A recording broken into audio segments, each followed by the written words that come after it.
Hey alls, we are back with the Red Rope Don't Fall Behind video walkthrough. This is video number 4 as we go into the House of Winter.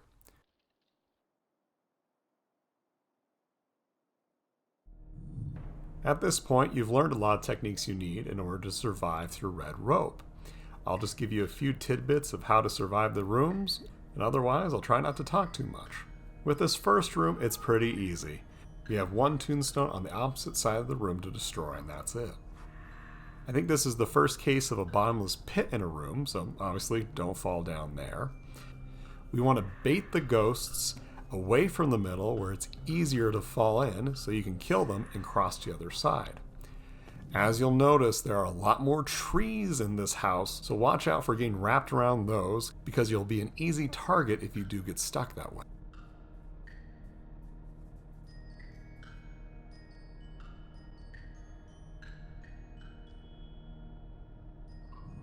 This next room introduces ice. Now, this ice works identically to ice in all other video games. When you're on it, you slip and slide, sometimes into an enemy. For this stage, you have that choking point in the middle, just like the previous one. If there are a bunch of ghosts in that section, you could end up dying. So when you enter the room, destroy the tombstone directly to your left, and then go up to destroy that topmost tombstone. Move yourself back to the right side of the stage and allow the ghosts to clear up that middle section. Just as a word of warning, bushes can stop you, so watch out, you're not going to go through them. As you go through that middle section, watch out for the columns because you can wrap around them and get stuck, unlike seen here where it glitched out. When you cross the middle, destroy the leftmost tombstone and then get the bottom one. After that, it's a free-for-all to kill all the ghosts. Once you've completed that, go down.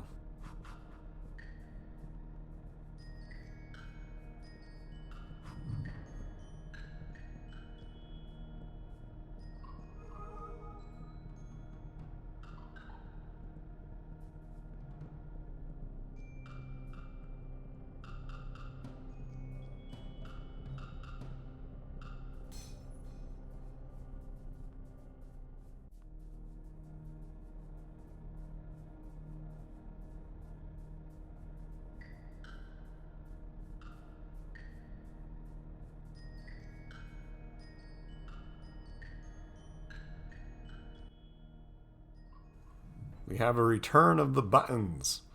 These buttons are a little more straightforward than the ones we found in the House of Summer. Those blue buttons on the right and left side of the rooms will cause their respective elevators to go down, allowing you to get on top of them. However, these elevators take a long time to go back up. And so if you have ghosts on the left side, what you'll need to do is hit that button and then avoid going on that platform for about 5 seconds. After that, you want to get on the platform and it raises you up just as that button releases. If you get on it too quickly, the ghosts will be able to grab you. Once you're in that middle section, go ahead and hit the orange button to remove the force fields from the tombstones and double back, destroying the tombstone on your left. You are welcome to kill all the ghosts on the left side. However, if you do that, they're all going to spawn and congregate in that right section, making it more difficult to destroy the tombstone without dying, getting stuck around the trees, or running out of time from pressing that orange button. Once you do kill all the ghosts in that tombstone, go ahead and hit the blue button again and go to the left. You're going to have to destroy all those zombies on the ice, and what you can do to kill these is, if you have enough rope, have one person stay on the dry land and one person go out onto the ice. The person on the ice then can loop the rope around those ghosts without endangering the other person. Once you've eliminated these ghosts, you have the option to go down or to the right. You'll see that player 2 and I go down, but that's actually not the best idea when completing this house. You should go to the right because it gives you access to the next bronze key kid. It'll be on an upper ledge, so you won't be able to access that bronze key kid from the other entrance of that room.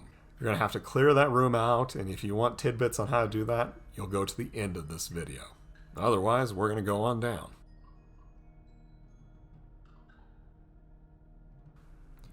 Player 2 and I made sloppy mistakes in this room, and so we died a lot. You shouldn't really have to die if you're playing it carefully. As you saw us do, go ahead and drop down and kill that banshee before everything else. Then you're going to want to wait in that icy area to bait all the ghosts to your location.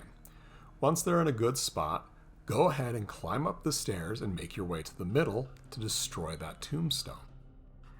Make sure not to drop, because then you'll die, and that's a bad idea. Once you've cleared that middle tombstone, you're free to kill the other enemies as you please. We have zombies on ice in the middle, and they'll probably be the most difficult, but you can take them out relatively quickly and take care of all the other ghosts. Again, player 2 and I did not follow that order I just told you, and that's because we were bad.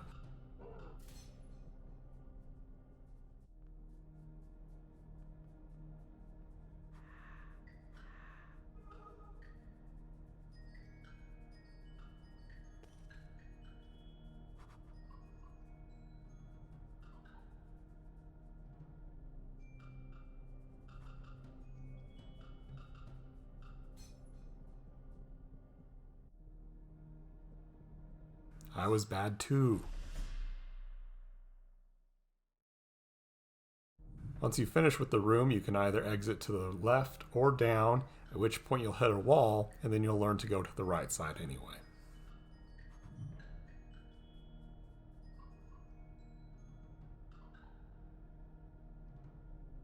This room contains the most trees, and so while it is environmentally friendly, it's a pain in the ass otherwise. You have your bronze key kid in this room, but ignore him for the time being. When you enter the room, go ahead and kill the zombie at the bottom of the screen, just to get him out of the way.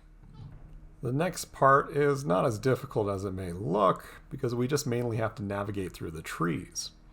What you want to do is get to the bottom of the screen and bait the ghosts your way, just as we've done countless times before.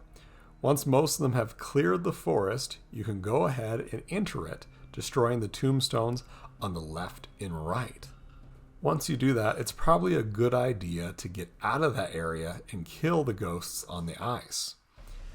One way to make navigating those trees easier is to designate a leader. That person will show the path through the trees, and the other person simply has to follow that path. Once you've cleared out all the enemies, go ahead and do your best horror impression and hunt down that bronze key kid in the forest. Then, exit to the right.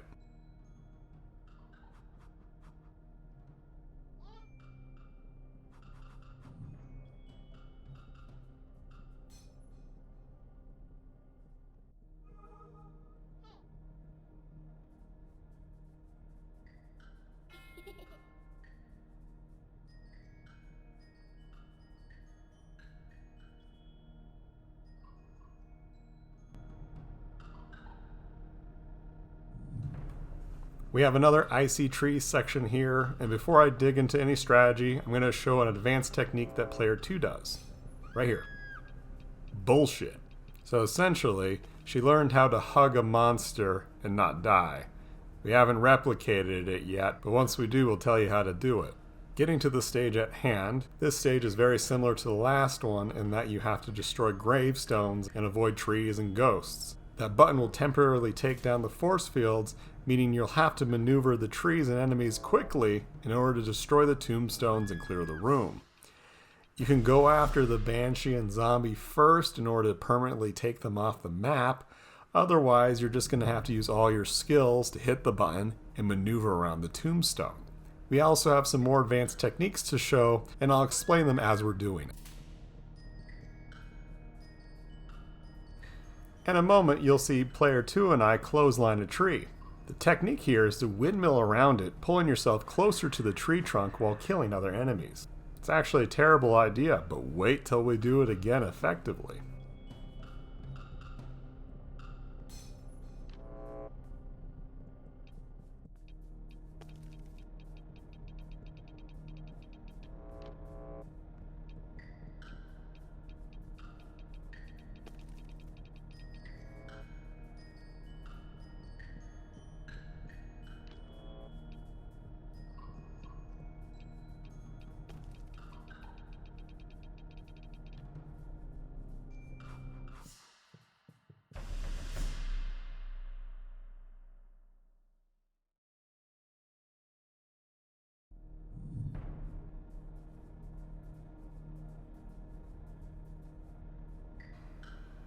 And here it is again, folks. We clotheslined the tree, we're wrapped around it for some impossible reason, and we managed to kill all the rest of the ghosts in the room. The only things you need for that skill is panic, a lack of coordination, and a lot of bullshit. Now that you've killed everything, including your relationship, go ahead and go up.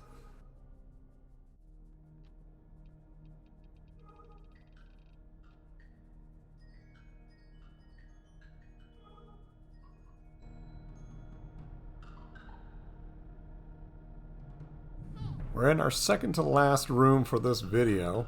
We got a crap ton of ghosts right now, but don't worry too much. You just need to maneuver your way to the top and destroy that tombstone. Once you do, that's it for the ghosts. Go ahead and take your time and kill them. If you die a few times, then you'll be just like player 2 and I. Once you kill them, you want to move that statue off of the button in the middle. That'll lower the platforms on the left and right sides. Go ahead and kill the skeletons. That bronze key kid is going to run all over the place, and if you still have any enemies that can hurt you, you'll likely die. This is a good time to use the walk feature, which you used with the ZL button. As you walk slowly for your kill, just be patient, otherwise you'll find yourself falling into an endless pit many times.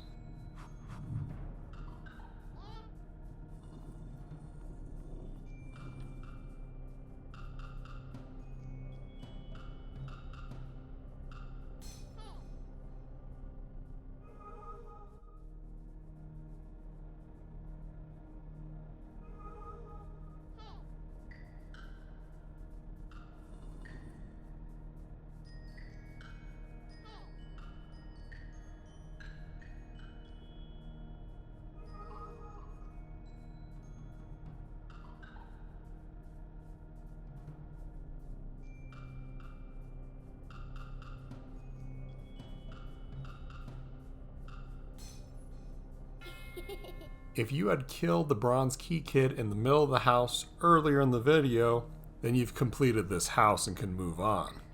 For the rest of us, we're going to exit the labyrinth to the north, kill the 2 skeletons, and then wrap around the stage. So you'll enter the labyrinth, go to your left, go down, and then to the right. Player 2 and I mess up again by going down immediately as we re-enter the labyrinth.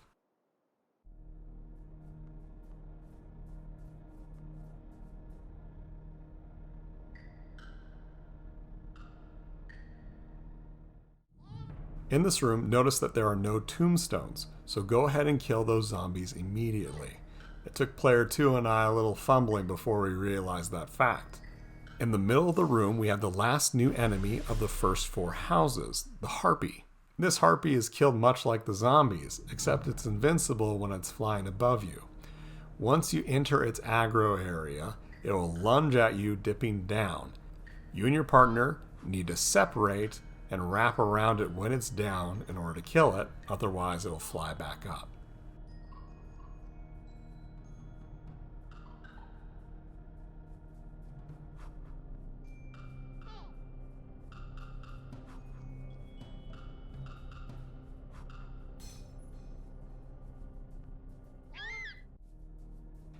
And if you've been following player 2 and I closely, we're going to have to go around the stage and enter this room to the left in order to get that bronze key kit.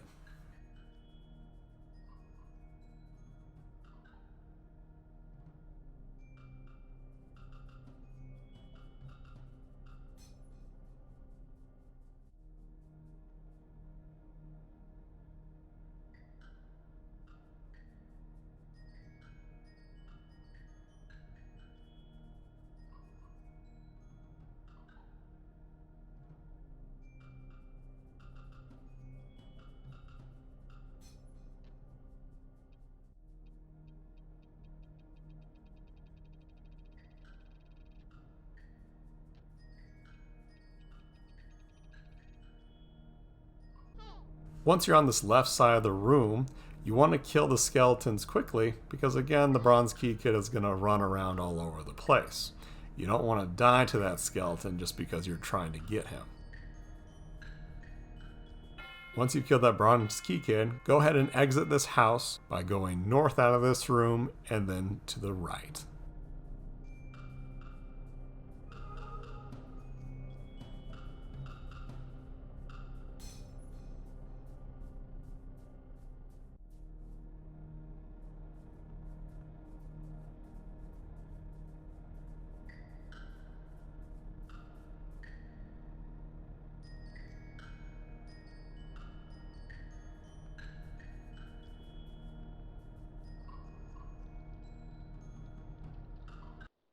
did it. You've collected all the bronze keys. Now we're moving on to the element houses.